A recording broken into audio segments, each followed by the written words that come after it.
안녕하십니까. 10월 6일 일요일 아침 김경국TV 시작하겠습니다. 이화영 전 경기도 평화부지사의 옥중 녹취록이 지금 연일 화제가 되고 있습니다. 구속 중인 의뢰인과의 면회 중에 변호사가 법적으로 금지된 녹음을 했던 이유부터, 그리고 대화 내용은 더 충격적이었고, 의뢰인과 상의하지 않고 녹취록을 법정에 제출한 것까지 모든 것이 지금 의문투성이입니다. 과연 이화영의 변호사가 맞느냐? 그래서 그런 말이 지금 나오고 있습니다. 이화영을 변호하는 것이 아니라 이재명을 보호하는 데 초점이 맞춰져 있다, 이렇게 볼 때 자연스럽게 이해가 되는 그런 대목들이기 때문입니다. 정황을 살펴보면 모두 지금 이화영 몰래 녹음부터 재판정에 녹취록을 제출하기까지 모든 것이 이화영 몰래 진행됐던 것으로 추정되고 있습니다. 그래서 이화영을 위한 변호사가 맞느냐, 이런 의문이 들 수밖에 없는 대목이 여러 군데서 지금 나타나고 있는 것입니다. 이미 서민석 변호사를 내치고 변호사를 교체할 때부터 이화영을 변호하기보다는 이재명에게 불똥이 튀지 않도록 하겠다, 이런 의도를 노골적으로 보였죠. 한때 이재명의 측근이었던 유동규 전 성남도시개발공사 본부장이 그런 말을 했었습니다. 구속됐을 때 민주당에서 변호인을 선임해 줬는데 변호인이 자신을 변호하는 것이 아니라 자신을 감시하는 느낌을 받았다, 이런 말을 했었죠.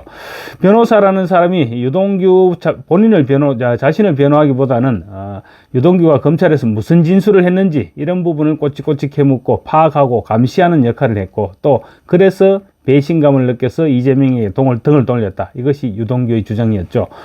변호사가 의뢰인인 유동규 자신보다는 이재명을 보호하는 데 배신감을 느꼈고, 그래서 유동규는 모든 것을 불기 시작했다고 하는데, 지금 이화영의 변호사들이 하는 역할이 유동규가 처음 구속됐을 때 그때 했던 변호사의 역할과 너무나도 흡사해 보입니다. 이화영은 작년 6월이죠. 지난해 6월 검찰에서 이재명의 방북 비용을 김성태에게 대납시킬 것을 이재명에게 보고했고, 이재명은 잘 해보시라, 이렇게 말했다고 검찰에서 진술했습니다. 그랬다가 곧바로 검찰의 회의로 허위 진술을 했다고 입장을 번복했죠. 당시 이화영이 검찰에서 이재명에게 방북 비용 대납을 보고했다고 진술했다는 사실이 언론 보도로 알려지면서 이화영의 아내 백정화 씨죠. 백정화 씨가 그때까지 변론을 주관하던 서민석 변호사에 대한 해임 신고서를 법원에 제출했습니다. 그러면서 법정에서 남편 이화영을 향해서 정신 차려라, 이렇게 소리 지르기도 했죠. 이화영의 검찰 진술에 이재명이 당시 화들짝 놀랐습니다. 깜짝 놀랐고, 그래서 변호사를 교체하고 이화영의 부인 백정화를 설득해서 우여곡절 끝에 이화영에게 진술을 번복시켰습니다. 당시 이화영의 변호사는 현직 민주당 경기도 의원인 김광민으로 바뀌었고, 민변회장 출신인 김형태 변호사도 투입됐습니다. 이번에 논란이 된 이화영의 옥중면회 녹취록은 바로 이 김형태 변호사가 몰래 녹음한 것입니다. 이화영이 대북 송금과 관련해서 이재명 당시 경기도지사에게 보고를 했다고 검찰에게 진술한 이후 그 진술을 뒤집기 위해 급파된 사람이 김형태였죠. 우선 녹음을 한 배경부터 석연치 않습니다. 법적으로 금지된 것은 그렇다 치고 이화영 몰래 녹음을 했던 것으로 보입니다. 한번 배신했던 이화영이 수사 과정에 또 언제 또 변심할지 모르니까 그래서 이화영의 입을 확실하게 막아 놓겠다는 의도로 녹음을 했고, 그 녹취록을 법정에 제출했다, 이렇게 봐야 맞을 것 같습니다. 변호사들의 말을 들어보면 상황에 따라 수시로 거짓말을 하는 의뢰인들이 적지 않다고 합니다. 그래서 녹음하는 경우가 종종 있다고 합니다. 종종 있기는 한데, 그때는 미리 의뢰인에게 내가 지금 다 기억을 할 수 없고 또 메모를 다 할 수 없으니까 녹음을 하겠다, 그렇게 얘기를 하고 녹음을 한다고 합니다. 물론 이화영의 변호인처럼 구속 수감 중일 때, 그때는 아니죠. 불구속 상태의 일일 때 얘기입니다. 그런데 김형태 변호사는 구속 수감 중인 의뢰인과의 대화를, 그것도 의뢰인 몰래 녹음해서 의뢰인과 상의를 거치지 않고 법정에 제출했던 것입니다. 대화 내용도 이화영이 검찰 수사를 받는 과정에서 회유와 압박을 받았다, 그런 내용의 대화 초점을 맞춰서 녹음을 했던 것입니다. 이것은 과연 무엇을 의미하는 것일까요? 결국은 이화영의 변호사가 이화영을 변호하는 것이 아니라 이재명을 보호하는 데 초점을 맞춰 그런 역할을 했던 것으로밖에 볼 수가 없습니다. 국민의힘 주진우 의원이 박상용 수원지검 부부장 검사 탄핵 청문회에서 옥중 대화 녹취록을 공개했을 때 이화영은 당혹한 표정이 역력했습니다. 녹취록 출처가 어딨냐면서 심지어 변호인이 법정에 제출했다고 하는데 검찰로부터 받은 게 아니냐 이렇게 말하기도 했습니다. 오마이뉴스에 이미 보도가 된 상태였습니다. 당시에는. 그런데 정작 당사자인 이화영 본인만 모르고 있었던 그런 눈치였습니다. 이화영이 또 이런 말을 했습니다. 변호인이 법정에 제출했다고 한다 이렇게 말을 했는데 그렇게 말한 것은 법원에 제출하기 전에 이화영과 상의를 하지 않았다는 점을 확인해 준 것이죠. 보통의 경우 의뢰인의 진술 내용을 법정에 제출할 때는 제출에 앞서서 의뢰인에게 한번 보여주죠. 보여주고 이 말이 그대로 맞는지 다시 한번 확인을 하고 그런 다음에 제출하는 게 상식이었죠. 그런데 몰래 대화를 녹음했고 또 법원에 제출할 때도 의뢰인 몰래 제출을 해버렸던 것입니다. 결국 이화영의 변호인은 이화영을 위해서 변호를 해서 이화영의 형량을 줄여주는데 초점을 맞춘 것이 아니라 이재명을 위해서 일을 하고 있다는 사실이 다시 한번 드러난 것입니다. 이화영의 또 다른 변호사인 김광민 변호사가 있죠. 현직 경기도 의원입니다. 김광민 변호사만 해도 이화영이 유죄를 선고받게 되더라도 이재명에게 불똥이 튀는 것을 차단하는 그런 부분에만 관심이 있는 모습을 보였습니다. 김광민 변호사는 이화영의 1심 선고를 앞두고 이런 말을 했습니다. 이화영에게 유죄를 선고하면 이재명도 유죄가 되는 만큼 선고 기일을 늦춰달라 이렇게 말해서 속내를 드러내기도 했습니다. 결국 지금 이화영의 변호인단은 모두 이재명을 위해서 움직이고 있다. 그렇게 봐도 무방할 것 같습니다. 그런데 녹음된 이화영과 김형태 변호사 사이의 대화 내용은 더 충격적이었는데 어떻게 이런 부분이 공개되었을까? 이런 부분을 아무 생각 없이 공개할 수 있었을까? 이런 부분은 의문이 아닐 수 없습니다. 대화 내용 가운데 보면 상봉을 그룹 김성태 회장이 이재명의 변호사비를 대납했고 김성태가 이재명의 친형 정신병원 입원 발언과 관련했던 당시 선거법 위반 재판 거래를 하는데 자금을 댔고 또 이재명의 조직 관리를 하는데도 김성태가 자금을 댔다. 이런 내용들이 포함되어 있습니다. 정상적인 경우라면 이런 부분은 절대로 공개돼서는 안 되는 것이죠. 그런데 이런 부분까지 포함된 녹취록이 재판부에 제출된 것입니다.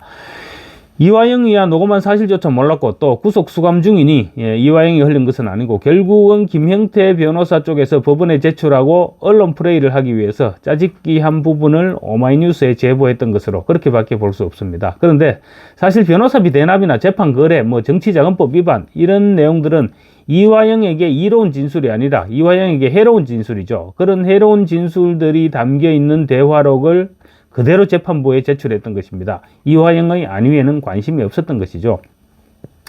아마도 변호인단이 이화영이 검찰 조사에서 회유와 압박을 당했다 이런 주장을 꽤 맞추는 데 초점을 맞추다 보니까 정작 중요한 내용이 포함됐다는 사실을 간과했던 것이 아닐까 싶습니다. 이화영과의 대화 내용 중에 보면 김형태 변호사는 김성태가 터뜨리는 것은 맨날 하는 거짓말이니까 그냥 받아들이면 되지 않겠느냐 이렇게 말하기도 했습니다. 그러니까 자기가 그런 생각을 갖고 그 대화 내용 녹취록을 읽어보다 보니까 문제가 되는 부분을 걸러내지 못했던 것이죠. 변호사비 대납이나 권순일 대법관과의 재판 거래설 이런 부분들은 사실 또 그동안 여러 차례 거론이 되어 왔는데 확인이 되지 않았던 부분입니다. 그러다 보니까 김명태 변호사 입장에서는 별게 아니다 이런 생각을 하고 있었을 것입니다. 그래서 아마 이런 부분 정도는 흘러나가도 괜찮을 것이다 이런 판단 미스를 했던 것으로 그렇게 볼 수 있을 것 같습니다.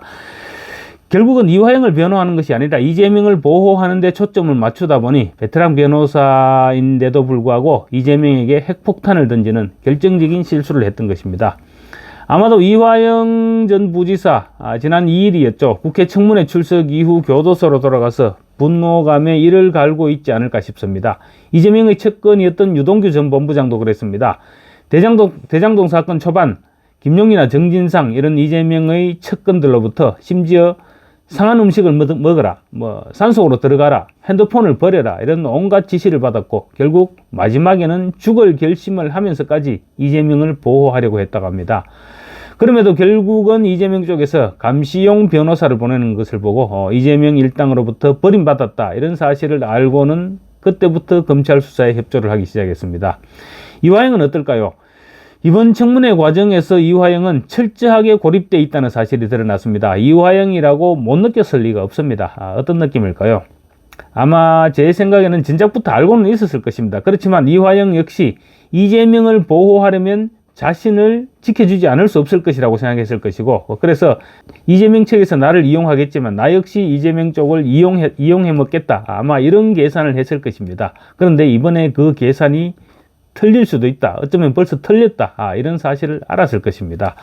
이화영은 지금 이재명과 자신의 부인에 의해서 변호사로부터 변호를 받을 권리를 철저하게 박탈당하고 있다, 이렇게 봐야 될 것 같습니다.